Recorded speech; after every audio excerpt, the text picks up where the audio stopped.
आकाशवाणी भोपाल से प्रस्तुत हैं प्रादेशिक समाचार।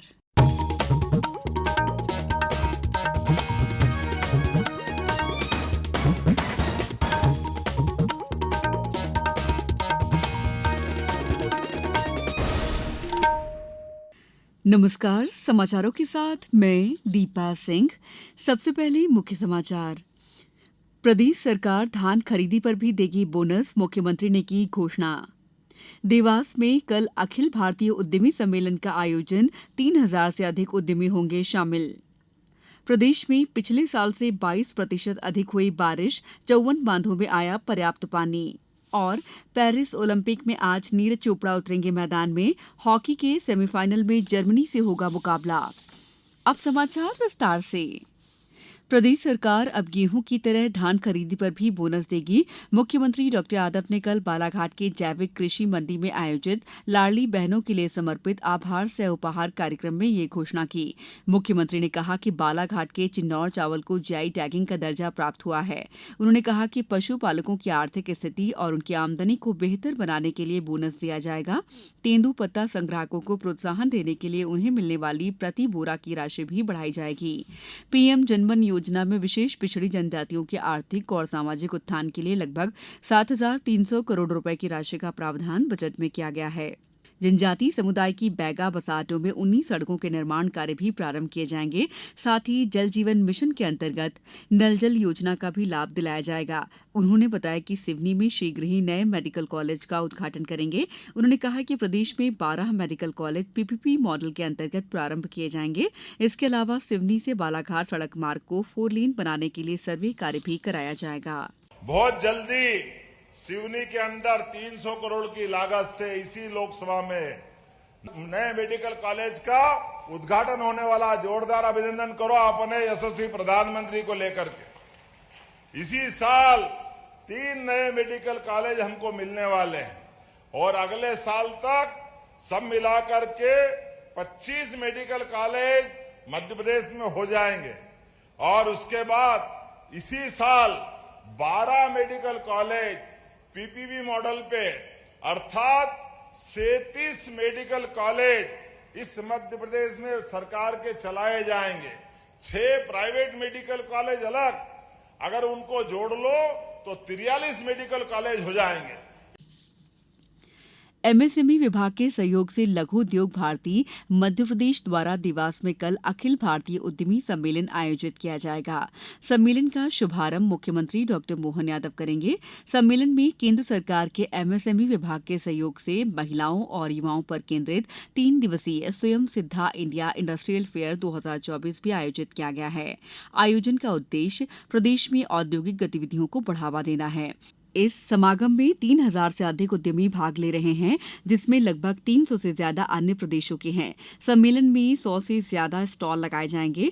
सम्मेलन में एमएसएमई मंत्री चैतन्य कश्यप विशेष रूप से उद्बोधन देंगे। इस सम्मेलन के मुख्य वक्ता सह सर कार्यवाहक आरएसएस डॉ कृष्ण गोपाल होंगे।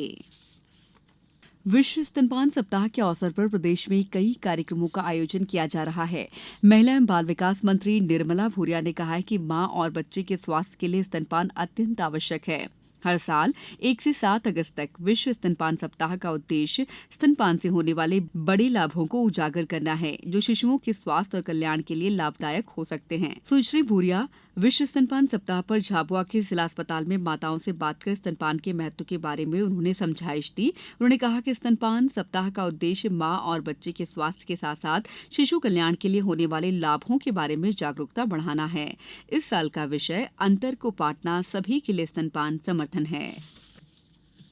राज्य सरकार पीएम सूर्यघर मुक्त बिजली योजना को बढ़ावा देने के लिए युवाओं को ट्रेनिंग दे रही है। कौशल विकास और रोजगार मंत्री गौतम टिटवाल की पहल पर सोलर पैनल की स्थापना और रखरखाव के लिए प्रदेश के 25 शासकीय आईटीआई में 5 अगस्त से युवाओं को 7 दिवसीय प्रशिक्षण दिया जा रहा है। केंद्र सरकार द्वारा सोलर रूफटॉप क्षमता की हिस्सेदारी बढ़ाने और आवासीय परिवारों को 1 करोड़ रूफटॉप सोलर सिस्टम स्थापित करके अपनी बिजली उत्पन्न करने के लिए सशक्त बनाने के उद्देश्य से पीएम सूर्यघर मुक्त बिजली योजना प्रारंभ की गई है। सोलर रूफटॉप के स्थापना और रखरखाव के लिए बड़े पैमाने पर कुशल कार्यबल की आवश्यकता की पूर्ति के लिए कौशल विकास और उद्यमिता मंत्रालय के द्वारा आईटीआई के लगभग 1 लाख प्रशिक्षणार्थियों को सोलर रूफटॉप टेक्नीशियन के लिए प्रशिक्षण दिया जा रहा है। समाचारों में वक्त है ब्रेक का।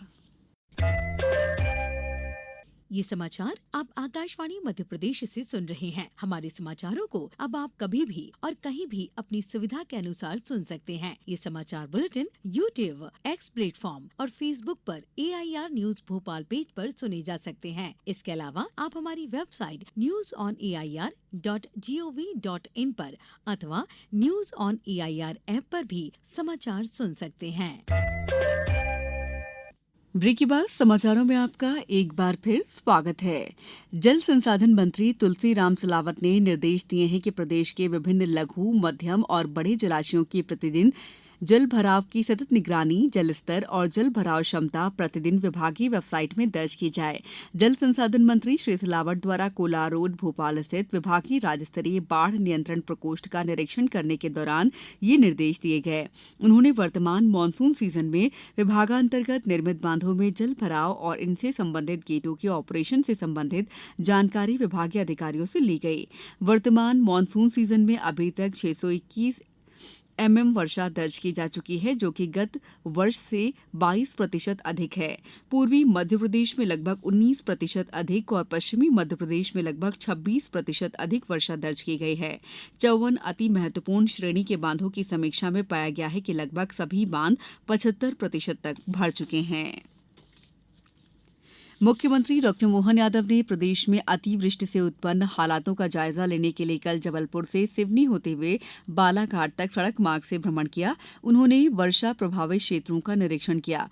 मुख्यमंत्री ने अतिवृष्टि से प्रभावित लोगों और पशुओं के लिए पर्याप्त सुरक्षात्मक बंदोबस्त करने के निर्देश प्रशासनिक अधिकारियों को दिए। उन्होंने कहा कि अतिवृष्टि से प्रभावित किसानों और आम नागरिकों को नियमानुसार क्षतिपूर्ति राशि दी जाएगी। मुख्यमंत्री का सड़क मार्ग से यात्रा के दौरान गांव-गांव में जनप्रतिनिधियों ने उनका स्वागत किया। मुख्यमंत्री डॉ यादव ने मार्ग में आमजन से चर्चा की और संबोधित भी किया। मुख्यमंत्री ने कुर्रई महाविद्यालय के नवीन भवन निर्माण और नगरीय क्षेत्र बरघाट में डिवाइडर युक्त मॉडल रोड निर्मित किए जाने की सौगात जनता को दी। भारत आज से तमिलनाडु के सुलार में अपने पहले बहुराष्ट्रीय हवाई अभ्यास तरंग शक्ति 2024 की मेजबानी करेगा। इस युद्ध अभ्यास में करीब 30 देश भाग लेंगे, जिनमें से 10 देश अपने लड़ाकू विमानों के साथ शामिल होंगे। नई दिल्ली में vice chief of air staff air marshal AP Singh ने बताया कि अभ्यास का पहला चरण आज से 14 अगस्त तक तमिलनाडु के सुलार में और दूसरा चरण 29 अगस्त से 14 सितंबर तक राजस्थान के जोधपुर में आयोजित होगा। इस अभ्यास में भारत अपने स्वदेशी लड़ाकू विमानों और उपकरणों का प्रदर्शन करेगा। उन्होंने कहा कि भारत के तेजस, राफेल, मिराज 2000, जगुआर, MiG-29 और अन्य लड़ाकू विमान इस अभ्यास में शामिल होंगे। पेरिस ओलंपिक 2024 में आज भारतीय खिलाड़ी हॉकी, एथलेटिक्स, टेबल टेनिस और कुश्ती की स्पर्धाओं में भाग लेंगे। पुरुषों की भाला फेंक प्रतियोगिता में पूर्व चैंपियन नीरज चोपड़ा आज अपने विजय अभियान की शुरुआत करेंगे। भारत के लिए स्वर्ण पदक की सबसे बड़ी उम्मीद नीरज चोपड़ा से ही है। आज दोपहर में वे क्वालिफिकेशन दौर में शामिल होंगे। एशियाई खेलों में रजत पदक विजेता किशोर कुमार जेना भी भाला फेंक की उसी प्रतियोगिता के फाइनल में जगह पक्की करने का प्रयास करेंगे। हॉकी में आज भारतीय पुरुष टीम का सामना सेमीफाइनल में जर्मनी से होगा। सुबह 10:30 पर शुरू होने वाले इस मैच को जीतकर भारत फाइनल में पहुंच जाएगा। भारत की किरण पाहल महिलाओं की 400 मीटर दौड़ में रिपीचेज राउंड में भाग लेंगी। 2 बार ओलंपिक में भाग ले चुकी भारतीय पहलवान विनेश फोगाट का आज कुश्ती में महिलाओं के 50 किलोग्राम भार वर्ग के प्री क्वार्टर फाइनल में जापान की सुकाकी युई से सामना होगा। अब कुछ समाचार संक्षेप में। पन्ना में रामपथ गवन मार्ग में बने सिद्धनाथ पहुंच मार्ग और पुलिया पहली बारिश में क्षतिग्रस्त होने के मामले पर क्षेत्रीय सांसद विष्णु शर्मा ने पन्ना कलेक्टर को पत्र लिखकर जांच के निर्देश दिए हैं। कटनी कलेक्टर की अध्यक्षता में केंद्रीय योजना के अंतर्गत गठित कृषक उत्पादक संगठनों FPO के संवर्धन हेतु महत्वाकांक्षी योजना के संबंध में जिला स्तरीय निगरानी समिति की बैठक कलेक्ट्रेट सभागार में आयोजित की गई। डिंडौरी कलेक्टर ने कल कलेक्ट्रेट सभाकक्ष में आयोजित समय सीमा की बैठक में विभागवार योजनाओं और विभागीय कार्यों की समीक्षा की। कलेक्टर ने जिले में बाढ़ की समीक्षा करते हुए सीएमओ को निर्देशित किया जर्जर भवनों को चिन्हित कर खाली करवाएं। इस बुलेटिन में इतना ही। नमस्कार।